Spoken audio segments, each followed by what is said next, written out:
Hey y'all, welcome and welcome back to my channel. It's me, Kia Simone, and child, as usual, things is a mess down in Atlanta, and we gonna get off into it. First of all, they done started filming the reunion, and Brit, of all people, had the nerve to not show up. Not after you done up our season. Kenya is down to the internet writing "fuck you very much, I'll see y'all next season" letters. And Phaedra is still flopping like a fish out of water. Child, let's just get into it. Before we do, y'all, please be sure to like, share, comment, and subscribe. So this week's episode opens up with them preparing for their trip to Grenada.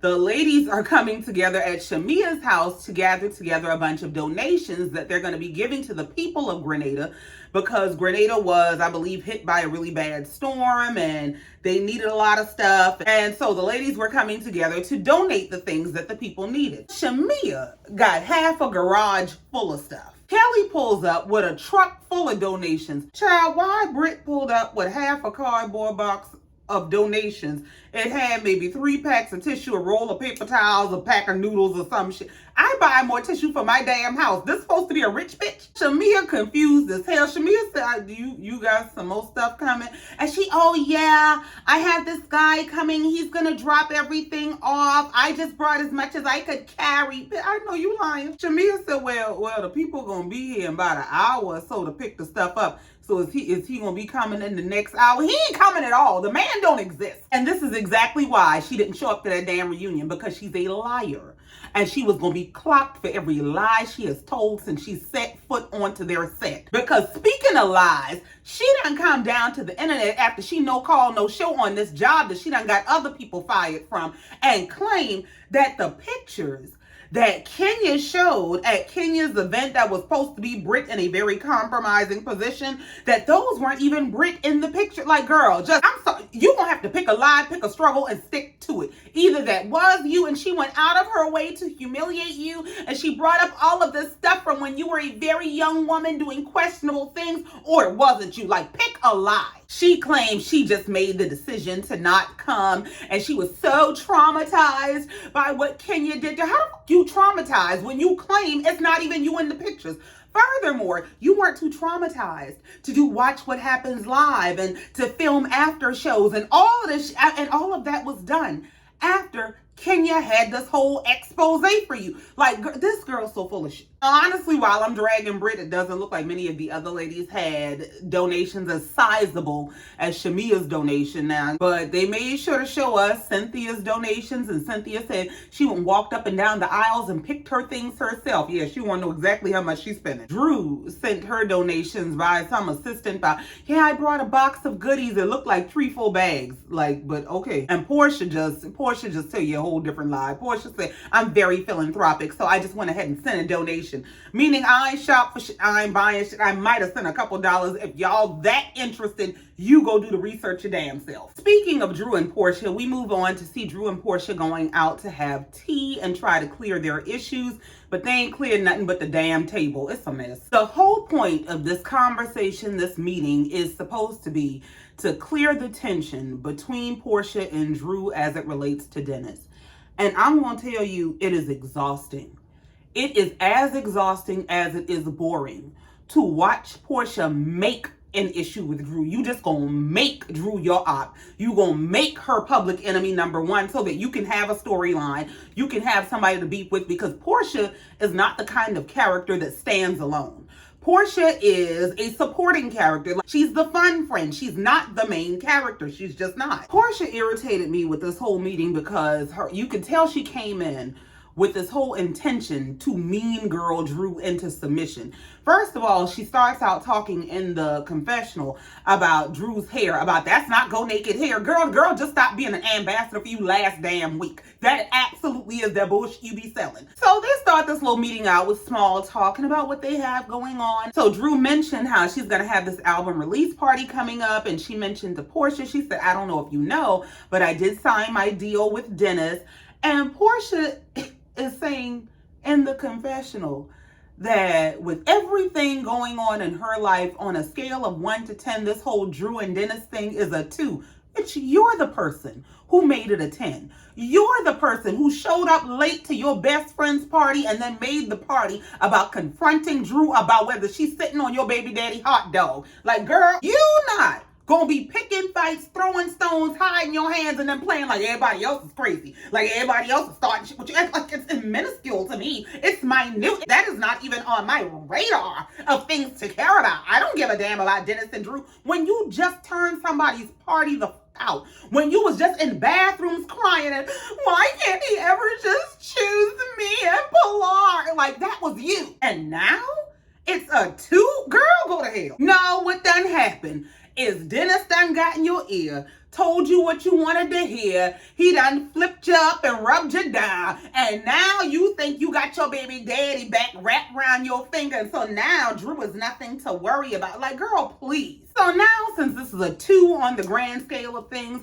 Drew says to her in this tea shop, coffee shop, wherever the hell they at, Drew said, we could have had a conversation and nipped this in the bud a long time ago. And Porsha's saying, well, yeah, we could have had a conversation, but I was upset and I don't always respond well when I'm upset. Yeah, don't say. Porsha goes on to say, but you and Dennis filming happened, but I did talk to him about it.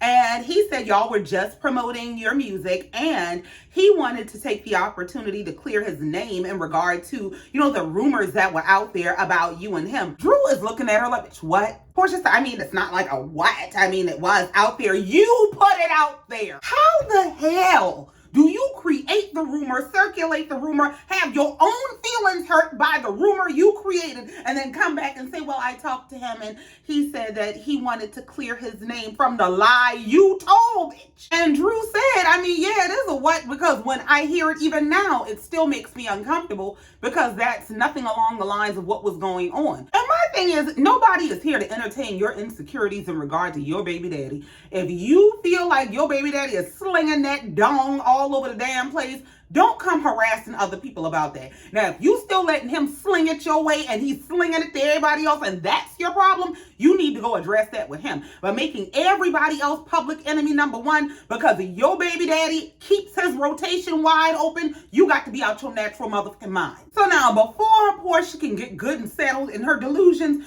Drew said, well, let's bring this up because, see, we're here to nip this in the bud and address the whole issue about me filming with Dennis. Meanwhile, you're filming with Ralph. What's your reason? Now, Drew said in the confessional that the master bone carrier, Angela, is who told her that whole dinner happened between Shamia, Porsha, and Ralph. And Porsha is sitting in the damn confessional lying to production, us, anybody who will listen, like we didn't watch this happen. About, no, what happened was Shamia and Ralph went to dinner and Shamia invited me out and he just happened to be there. Like, girl, shut up. Now, in one breath, she's going to say, oh, no, it wasn't staged at all. It just happened. And then in the next breath, she said, well, it probably sting and triggered her because it sting and triggered me. This stupid is a trigger for me. And Porsha has a surplus of stupid. I cannot deal with it. She is one of those people, something my mom used to get mad and say, as stupid people think everybody's stupid but them. And Porsha is that person. You think everybody is stupid but you, and it ends up making you look like the dumbest one in the room. And then, rather than take accountability the same way you want her to, this girl takes this opportunity to try to air out Drew's business. She's not going to own up to the fact that, yeah, I went to dinner with Ralph trying to get information on you, trying to give him information on you because I was upset at you filming with my baby daddy. Like, girl, she turns around and starts trying to air out that the reason she's so comfortable with Drew and Dennis now is because Dennis let it be known that he wasn't seeing Drew, his friend Black was. Like, girl, so once again, because you have nothing to bring to this show, and any little piece of your business that you thought you were going to use to make a profit, Simon done snatched that back and took that down to the courthouse with him. So now you up here trying to tell this girl's business. And Drew said, what do you mean dating him? You mean my friend Black? Like, and you can see Porsha with this smug look on her face. Like, Porsha is a miserable, evil, empty-headed, jealous-hearted bitch. I cannot. And then she's in the confessional about, well, why would you let rumors about you and Dennis linger if you knew you were dealing with somebody else? Because first of all, even if you weren't the person who made these rumors up and then sat around mad about some shit that you told your damn self, even if that wasn't the case, even if it legitimately came out of the streets, I don't owe you my personal business to make you feel better about yours. I don't owe you telling you who I may or may not be laid up with because you scared that your baby daddy, who you laid up with half the time behind your husband's back, is laid up with me too. Mind your motherfucking business. If Porsha were as invested in increasing the substance of herself as a woman as she were in tracking down her baby daddy's every move and in doing everything Shamia is doing with her life, she'd be a better person. She'd be less concerned with every woman around her because she'd be satisfied with the woman in her. You wouldn't be threatened by every woman around you because you'd be secure with the woman in you. Like, Porsha is insecurity personified, and it disgusts me. She's so busy trying to air out Drew's business about, I mean, if you're dating Dennis, you're dating Dennis, but if you're not, and you're dating Black, then claim Black. Bitch, I wouldn't care if I was dating the whole cast of Flavor of Love. It ain't your motherfucking business. And I'm not gonna come to you or the confessional or the audience or the YouTube or anybody who'll listen and tell them, well, you know, it's not Dennis I'm laid up with, it's his friend and his friend's friend and the friend of the friend too. I'm not telling you a motherfucking thing because you around here trying to figure out whose bun your hot dog man is sticking his hot dog in. Girl, if you don't kiss my ass. Literally the only person in the world who gives a damn about a rumor about Dennis and Drew, about whether the rumor about Dennis and Drew is true, is you. So who is she supposed to clear this shit up to? Is she supposed to come running to you? Porsha, I know that you're so concerned that I'm screwing your baby daddy and I'm going to be Pilar's stepmom, but I just want you to know it's not him I'm screwing. It's this guy over here. Like, the girl, about she should have just cleared the rumors up instead. I met with anger and aggression and I just want to be good. Like, girl, you know what it is that drives me up a wall? Is the thinking you're smarter than everybody else in this. And the starting all this shit and then throwing your hands up about, I don't want any conflict. I just want to be good. And this is her new thing. This, I don't know who taught it to her, but this is her tactic this season because she does it with Shamia. She's doing it with Drew. She's doing it with Dennis. She does it with anybody. Like, she picks these fights. She is the aggressor. She is the problem. And then turns around and, I don't want any problems. I don't understand why you're angry at me. Like, why are we arguing because you just picked the argument? Like, I do not like a manipulative bitch. And I especially don't like one who's dumb. And Drew stopped her right there. Drew said, well, I wouldn't jeopardize the future of my children by dating while I'm going through a divorce. Porsha said, I mean, well, people date while they're going through a divorce. No, that's you. You out there looking for your next victim. And Porsha, being the devil that she is steadily trying to throw this girl under the bus. Like, you ain't being dragged through absolute hell in divorce court about, so, oh, you're dating him, but it's on the low. Like, no, girl, hell is low, and that's where you can go. So when Porsha kept throwing that out there, Drew said, no, I'm not dating anybody because I'm going through a divorce. My divorce is very messy, and I don't want to take those chances. I don't have time for the additional drama. Porsha goes to trying to play in her face and said, well, I mean, if you say you're not dating Black, that's cool. That's none of my business. I was just saying. Drew said, well, I mean, if we just throwing out stuff that we heard, we could talk about you dating, and they bleeped the name, but I believe they said Future. Now, I don't know. Nobody's business. Everything is alleged on this damn internet here. You could see Porsha look disturbed when Drew brought that up. I don't even know Future. I don't even know him. Girl, nobody gives a damn. That's the rumor in the street. The streets is saying that you is running around with that man, this man, and another man. The streets is saying all kind of shit. So the same way that you can bring whatever you done heard in the street or made up in your damn bathroom or wherever you got this shit from about Dennis and Drew, the same way that you can bring what's being said in the street to the damn TV, so can she. What's good for the goose is good for the gander. Squawk bitch. Porsha saying, Future, I don't even know Future. I don't even know him. Like, I've never dated him. Drew said, okay, I'm just saying. The same way you're throwing things out about who I may or may not be dating, I can throw things out about who you may or may not be. We all hear things. And Porsha's trying to keep herself calm, and she's saying, well, it doesn't really have anything to do with whether you're dating Dennis or not. Drew said, Porsha, the truth of the matter is you're going through a divorce. So the smoke that you have for me is not real. Like, let's be real. Drew said, that's the elephant in the room. So Porsha, oh, no. Hold on. Drew said, girl. Porsha said, see, now, I'm not here to have an argument with you. When I tell you, Drew is unmoved and unbothered. So when Porsha goes, I'm not here to argue with you, Drew said, no one's arguing. We're having a grown woman conversation. Porsha said, no, but the girl, like, do you want me to finish? Like, do you want to finish? Could you calm down? Drew said, I mean, yeah, you can finish, but you were just throwing out false things that I needed to address as you were throwing them out. Porsha said, I'm not throwing out false things, girl. And she goes on to say to Drew, your whole vibe, your whole energy is combative. Drew said, your energy has been combative. You done came to your best friend's party and cursed this girl clean the fuck out. Told her what kind of low down, no good motherfucker she is. You done said anything that came to your head, your heart, and your tongue. And now you gonna tell her that her energy is being combative because she won't let Jezebel just come run all over her and tell her what it is and what it's gonna be. So now Porsha is grabbing herself about, you know what, Drew, I'm gonna let you have it. Drew said, your vibe has been combative. You've treated me like I've done something to you, and I have not. Like, you made an enemy out of this girl. You harassed her anywhere you saw her. And now when she won't back down from you, now when she won't just let you bully her, now she's the combative, angry problem if you don't catch a bus to hell. And I mean, Drew didn't raise her voice not once. Drew didn't make any sudden movements. She didn't jump at the bitch or nothing. All Drew said was, your energy has been combative.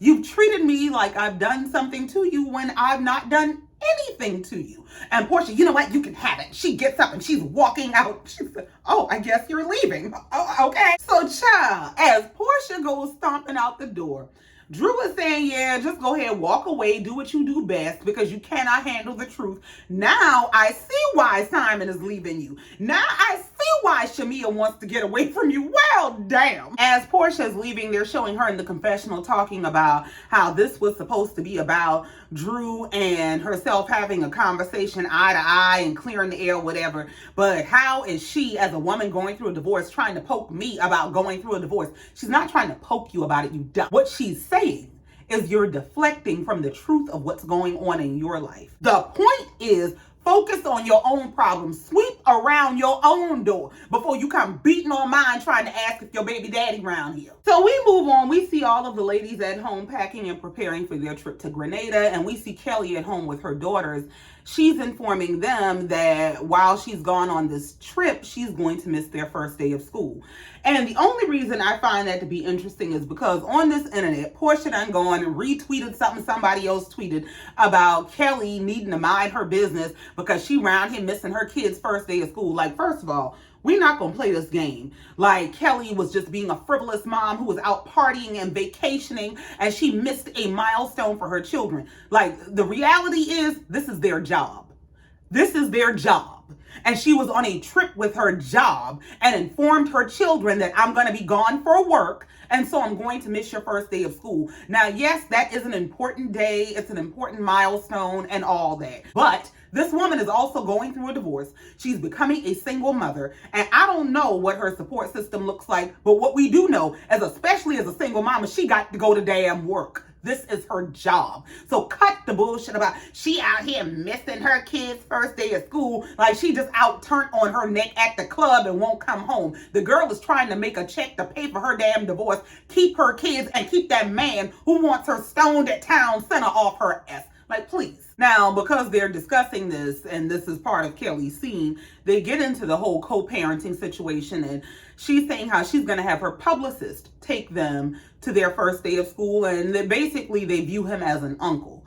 And she's saying how it's very hard to become a single parent, and everything falls on you, and this other parent basically gets to choose that they're not going to participate. But let me tell you something. In my opinion, it is better to have an absent parent than it is to have a bitter or hateful parent in their lives. And yes, the ideal is to have a happy, healthy, well-adjusted parent that is in their children's lives and they raise happy, healthy, well-adjusted people. That's the ideal. That don't always happen, and we know we're dealing with a crazy motherfucker here. When you have somebody who will tell you, the judge, and anybody else who can lock his ass up, I'm gonna kill this as soon as I get the check. When motherfucker do that, the best thing they can do is abandon your children. Thank them for abandoning your children, because now my children don't have to be exposed to the threat of you. I don't have to be suppressed by the worry of you being around my children and what you may do to them because you want to hurt me. But anyway, Kelli explained the whole situation to her publicist, Lamont, about needing to get the kids to school. And he said, I got your back. Don't worry about it. She runs down the schedule. And he tells her, well, I'm going to let you know that I did FaceTime their dad, that he reached out to her soon-to-be ex-husband, estranged husband, however you address that motherfucker. He said he reached out to him because everything has gotten so nasty, and he wanted to talk to him, maybe, I guess, man to man, about being involved in his children's lives. And Lamont said after his conversation with the man, he was absolutely taken aback. He said he suggested that the ex-husband and Kelli get to a better place so that they can co-parent. The man said no. He told the man that, y'all need to get to a place where y'all can both see the kids and be in the kids' lives because they're growing up and you don't want to miss moments and milestones. The man said no. When I tell you to let that man be, these children are not dumb. They see exactly what's going on. They know the dynamics. They know who's rejecting them. You don't have to tell them nothing. You ain't got to tell your daddy is, and your daddy won't come around. They see, they know, trust and believe they know. And they will not always be children. They will be able to grow up and be autonomous adults that make decisions for their own lives. And when they make the decision that he doesn't get to be a part of their life, he's going to have to deal with that. A person that miserable will do nothing but make other people around them miserable. Leave that man to his misery. Don't force them children on him, and don't force him on them. So we move on, and we see all of the ladies headed to the airport. They're going to Grenada. And as they get there, Angela is saying how she's never met Phaedra before. This is going to be her first time meeting her. And while she's heard a lot of things because she has never met Phaedra, she's willing to put everything she's heard to the back burner and get to know Phaedra for herself. The very next scene they cut to is Phaedra in the confessional saying that Angela is the oldest looking young woman she's ever met. Now, Phaedra, you done lost your damn mind, because the first thing you should have met was a mirror. For you to be sitting up talking about anybody who now first let me just say this. I don't typically go for women's looks and breaking down their face or their body or their aesthetic overall, because personally I believe that women are beautiful. I think we're all beautiful in our own ways. I truly do. But Phaedra, first of all, Phaedra's face is overstimulating, to put it kindly. For you to be sitting up here when you came on Real Housewives of Atlanta all them years ago looking older than everybody. Phaedra looked older than everybody, and I think she was one of the youngest ones. From her style to her face to everything. Her saving grace was Apollo. And the fact that Apollo was fine in a mother. That's what distracted everybody from, what do you have going on? Do you know a stylist? Do you need a stylist? The best Phaedra has looked to date is back when that whole explosion happened between her, Porsha, and Kandi, and she was sitting on the couch. Whoever was doing her hair and makeup then, that is the best she has ever looked. All these wigs that she got on, and the words of Nene must be squeezing your damn brain. Because for you to be sitting up here talking about people's face, Phaedra, you got the serve face to be talking about people's face. I'm just saying. And God knows I'm not trying to be mean. I'm sorry, it just has to be said. For her to sit up there, especially on the heels of coming from Married to Medicine and claiming she couldn't wait to get from around those girls because they're a bunch of mean girls. And the first thing you got to say about a woman you've never met is she is one of the oldest looking young people. You ain't never met a mirror, bitch. You cannot be serious. This bitch said hopefully her personality is more youthful than her face.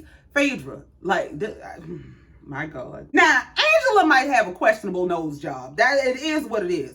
But one thing you cannot say is the lady is not beautiful, is the lady is not attractive, is that she doesn't carry herself well. She has a maturity in a class that I don't even with all that Southern belle. You don't have it. You just don't have it. But to go face for face with Angela, with Phaedra's face, girl, I'm sorry, but at this point, if you want to talk about faces, Phaedra is the face of delusion.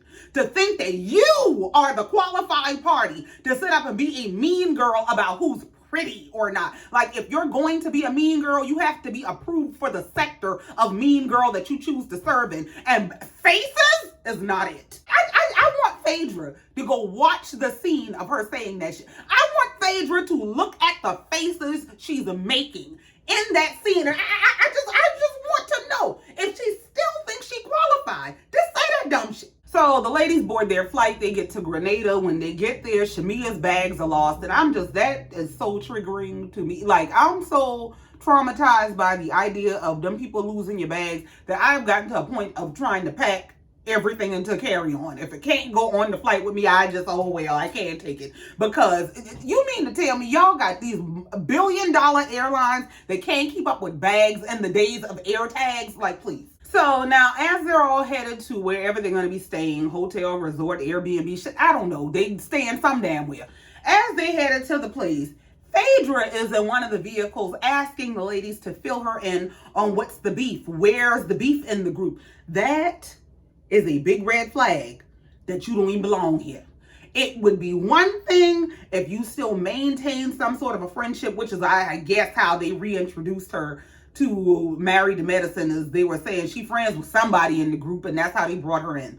But to just throw her in, like, production is not even trying. They're not even trying. Y'all are just throwing a show together, and it's pissing me off. For her to be on camera about where's the beef? Who's got beef? That means you're not a part of any of this. Like, so Angela is telling her that Drew is the beef this season, and Phaedra is in the confessional saying something about, I don't really know much about Drew. I guess she was a child actress, some kind of actress. I don't know if she was on Soul Train or something. I mean, aside from the odd outfits, the lady got on a plaid heart-shaped crop top with rhinestone straps and inside-out cargo jeans in the airport, talking about people weird ass outfits.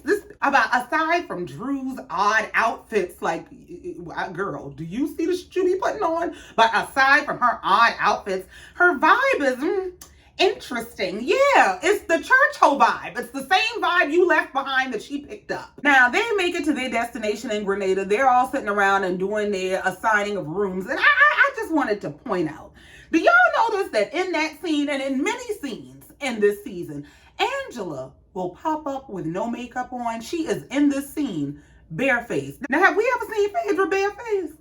Have we ever seen Phaedra wipe her damn makeup off and sit down in a scene while you talking about somebody's damn face? That she done pissed me off. So now they all disperse. They're supposed to be getting dressed so they can go do whatever their day's activities are. And as they're in their respective rooms, Shamia is talking to Kelli, and she's saying that she was pretty much good with everybody except for the fact that I guess she just got a notification on her phone that Drew tagged her in something on social media saying beware of people who go out and try to create false beefs with you. Shamia is saying that Drew don't know how she want to feel, if she want to be friends, if she want to be frenemies, if she don't like her today, if she like her tomorrow.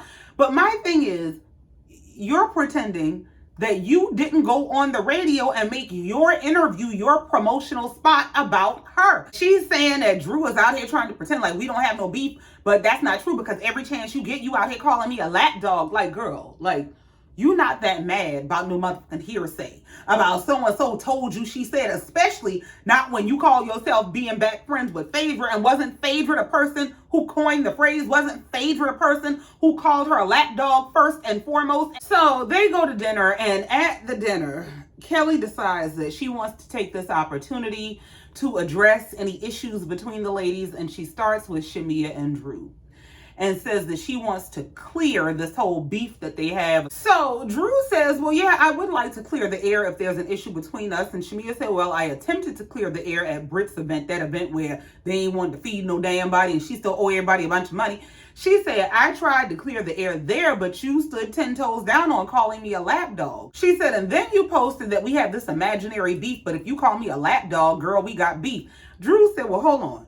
Do you recall that you took back wrong information, or you added a bunch of sauce to some shit that I said, and that's why you got called a lapdog? I wasn't calling you a lapdog for no damn reason. Now, Shamia didn't answer the question. She just said, well, a lapdog wouldn't have invited you to my session. Girl, I wouldn't give a damn if you invite me to a Purina puppy party. If you do lapdog shit, you getting called a damn lapdog. Drew said, yeah, you invited me to that session, and then left that session and went back to Porsha and said things that weren't true. Now, you said what you said.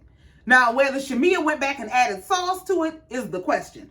And after watching Shamea throughout the season, I believe that. Shamea seems to have a way of running the gossip back. And let me tell you what she said. But then she'll go back to this side and play the victim. Or she'll say, I don't want the group in the conversation of me and Porsha's friendship. But then when anybody asks her about it, she's quickly, yeah, we talked and we cried and she said and I said and this happened and that happened. Like, it gives playing both sides of the fence. Shamea said you absolutely said in that studio session that you would be paying for or could pay for Polaris College. And she goes on to say, yeah, when it comes to these fake friendships and the things that y'all say about each other behind each other's back, yes, I am going to run it back and say so-and-so said such and such, because I don't like the fake friendships. I don't like the talking behind each other's back, but then y'all are friends when we get into this group setting and blah, blah, blah, blah. But you do that. You do that exact thing. You sit up and have these side conversations about woe is me and she doesn't support me and she's not friends. But then y'all come together as a group and y'all play best friends. And my thing is playing this whole righteous friend and I don't believe in the talking behind each other. That's some bullshit.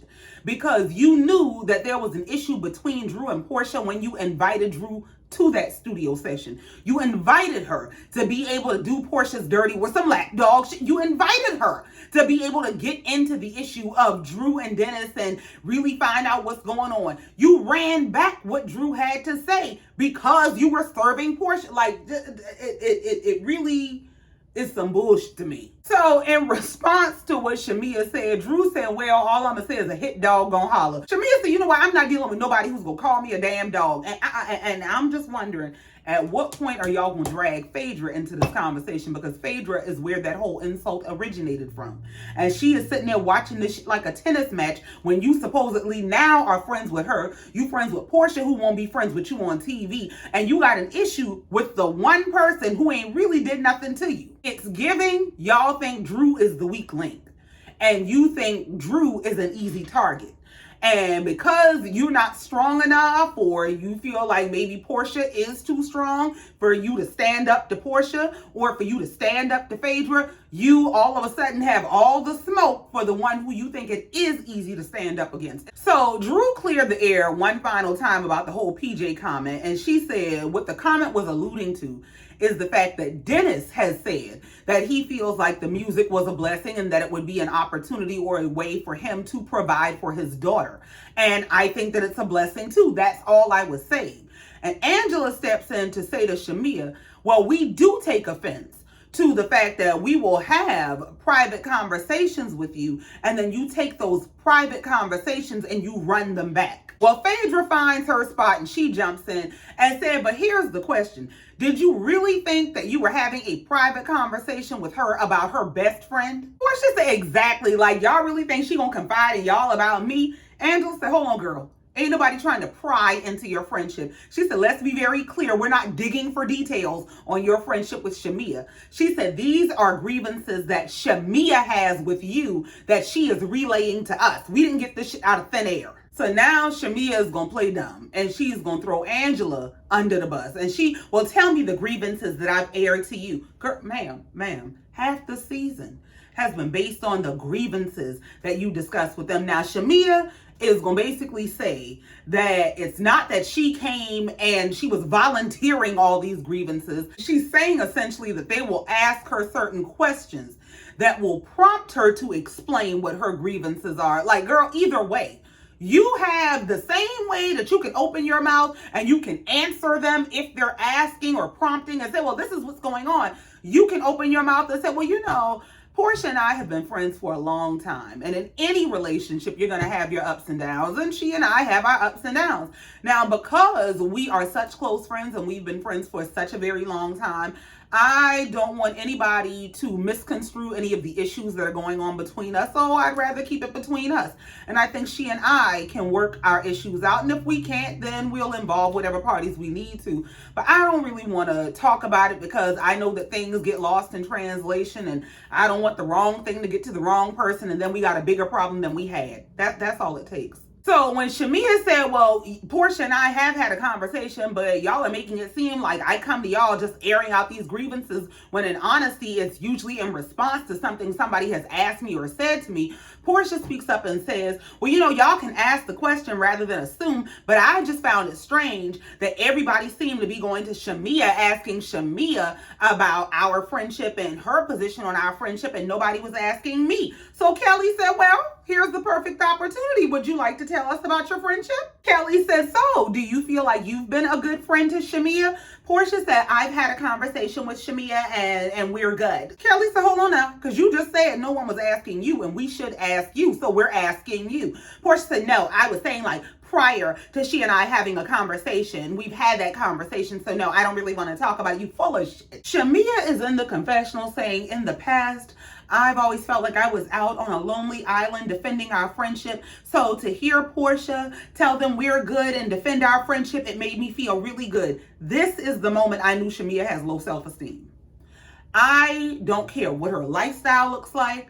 I don't care what her career looks like. I don't care what her family looks like. I don't care what any of that looks like. She has low self-esteem. Because first of all, for you to be in this kind of friendship where you have been treated like a flunky, where you have been treated like a lapdog, where this girl will tell you to your face that I'm not going to be your friend on TV unless they pay me more money to be your friend on TV. And then all she says is, I'm just not going to discuss our friendship. That felt like defense to you. That felt like protection to you. That felt good to you. She didn't say it to defend your friendship. She said it to deflect her own accountability. So they decide that since Porsha and Shamia have decided to privatize their issues, that they're going to keep that between them and they're going to move on as a group. Kelli takes the opportunity to say to Drew that she does feel like Drew has an issue with everybody in the group except Cynthia. No, y'all are a bunch of damn followers. Porsha picked an issue with Drew. And because Porsha picked an issue with Drew, all of y'all followed suit. Shamia followed her like a lapdog. I'm so sorry. Kelli goes whatever way the wind blows. Brit don't have the mind to even think for herself unless she's trying to pick a damn fight. Like, y'all are a bunch of followers. That's what happened. So Kelli wants Drew to go around the table and identify what her issue is with everybody. So they start with Porsha. Drew said, I don't have an issue with Porsha. Porsha has had an issue with me. And Porsha said, I don't. It takes energy to have an issue with you.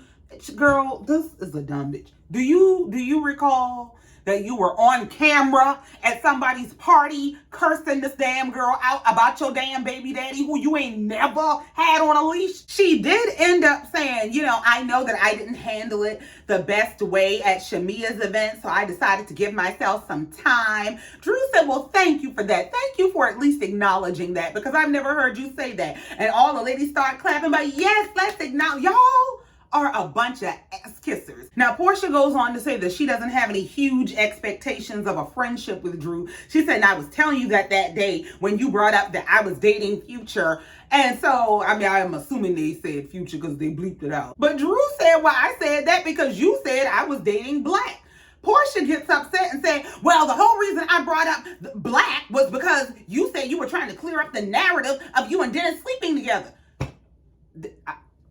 The baby done said she dumb. So I'm gonna have to stop letting myself get this upset by her being dumb.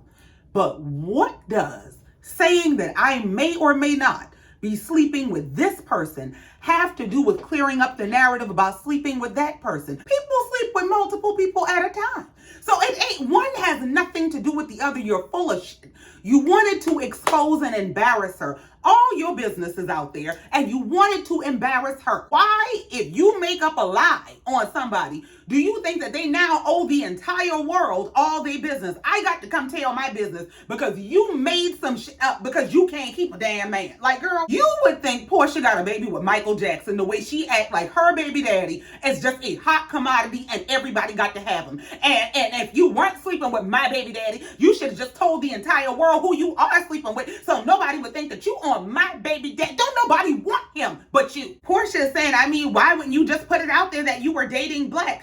Drew says, stop repeating what the streets are saying. Because see, like me would have told her, I'll tell you everything the streets are saying about you, ho, and they say it a lot. And in the confessional, production is asking Porsha where did she get this information from about Drew supposedly having a relationship, an intimate affair, whatever the hell she got going on with this guy, Black, who happens to be Dennis's friend, who's also a producer or something. I don't know what they got going on.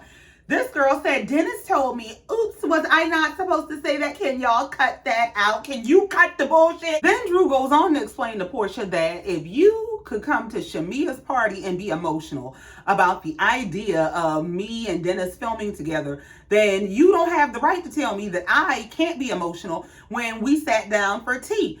Porsha said, but Drew, you can't be emotional because you had done the worst by already filming with Dennis.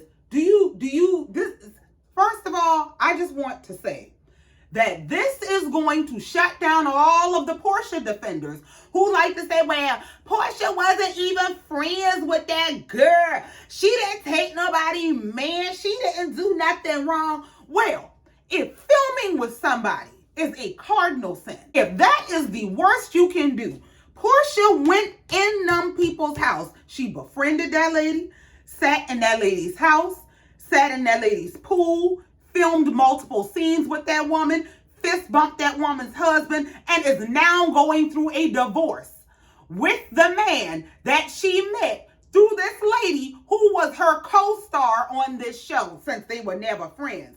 So Porsha ain't wrong for what she did, but Drew committed the ultimate sin when she went and filmed a scene with Dennis. Girl, shut the entire fuck up. Porsha said, I mean, you did the worst. All I did was showed up to a lunch that Ralph was already at. Drew said, but how would you feel if people walked away from that lunch and said that you and Ralph were screwing? How would you feel? And see, I wouldn't even go in that far with her, because I'd have asked her, how is what I did the worst when you're going through a divorce from a man who was the husband of your former castmate who you filmed with? Like, girl, miss me with the bullshit. When Drew asked, how would you feel if people took seeing you and Ralph together in a restaurant to mean that y'all were screwing, Porsha starts screaming about, but it's about how you move, girl. You married your co-star's husband. You filmed with them and then moved yourself into their DMs when they were going through something publicly and slid up under that man. Like, when I tell you Porsha can kiss my entire ass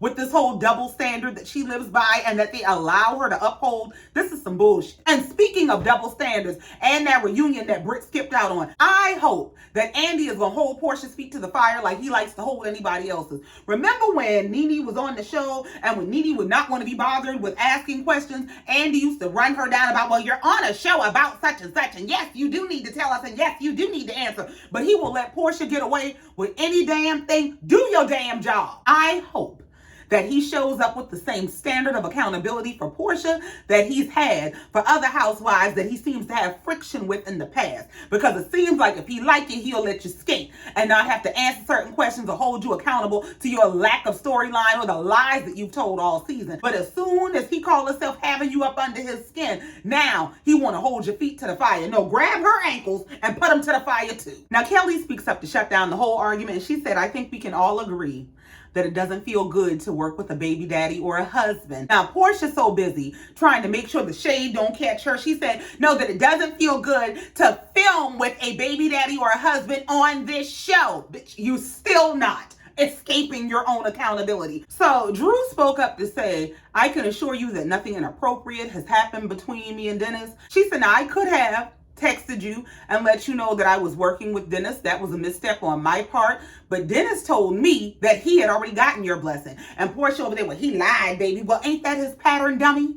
Ain't he always lying? Wasn't he lying to you during your relationship and while you were carrying his baby and everything else? But you gonna run and create beef with a whole nother woman behind a man that ain't yours? I can't. This is too much dumb for me. Well, Porsha says she hears what Drew is saying. She receives that and they moving on. Now, Brit refusing to be left out like she should have been speaks up to say, well, speaking of husbands and baby daddies, I just wanted to say to you, Phaedra, that Apollo and his new wife were invited to my event, that event where she ain't even had no chicken for the people about, and I just didn't want there to be any problems. Phaedra, so why the hell is she telling me this? That ain't my damn husband. I don't give a damn.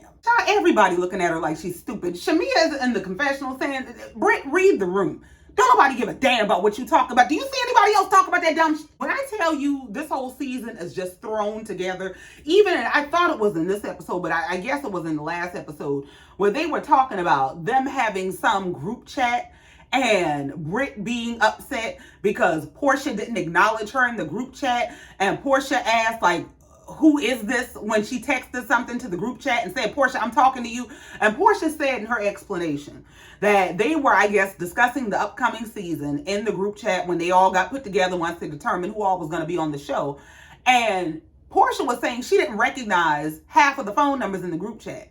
And she was asking people to identify themselves. Who are you and who are you and who are you? And for me now, while, okay, I get it. You don't know whose number is whose. But what that told me is they don't know each other. This show is supposed to be about a social circle of people who are somehow interconnected. They are all in the same 6 degrees of separation, and we are watching the dynamics of their friendships and their lifestyle and whatever their careers and relationships are. But this is giving, these people don't know each other. From a hole in the wall, production found some random people, threw them in a group chat, put them on a few trips, and said, we gonna call it a season. Like, this whole season is just thrown together. But y'all, that's it. That's all, and I ain't got no more. Thank you so much for coming down here, listening to me, and letting me get this off my chest. Y'all, please be sure to like, share, comment, and subscribe if you've not already. And in the meantime, until next time, just like every time, you know I love you and I mean it. Bye.